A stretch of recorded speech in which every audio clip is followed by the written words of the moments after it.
പുഴു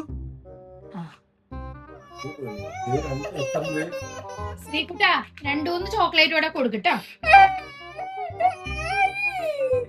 2-3 ഉണ്ടോ?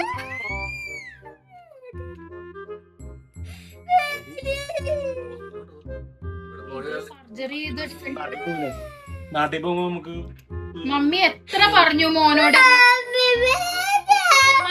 മമ്മി മോനോട് മിഠായി പറഞ്ഞോ? കുറച്ചാ മതി.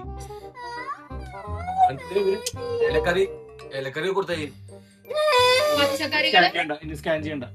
എടുത്തു വെച്ചോ. മിഠായി വാങ്ങണ്ടാന്ന് പറഞ്ഞേ. ഡോക്ടർ പറയാൻ പോണ ഒറ്റ കാര്യമുള്ളൂ, മിഠായി കുറച്ച് കഴിക്കാം. എപ്പോഴും ഇങ്ങനെ മിഠായി തിന്നോണ്ടിരിക്കരുത്. വെജിറ്റബിൾ എന്നിട്ട് നമുക്ക് നാട്ടിൽ പോയിട്ട് ഒരു ഡോക്ടറൊക്കെ കണ്ടിട്ട് ഒന്നോടെ സ്കാൻ ചെയ്ത് നോക്കാം. പറഞ്ഞെങ്കിൽ എന്തിനാ മുന്തിരി ഇണച്ചു?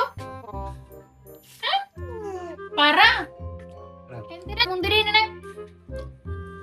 തിന്നണേന്ന് എവിടുന്ന് അപ്പൊ ഇനി മുന്തിരി ഇനി ചോക്ലേറ്റ് കഴിച്ചാൽ പുഴു വരില്ലേ?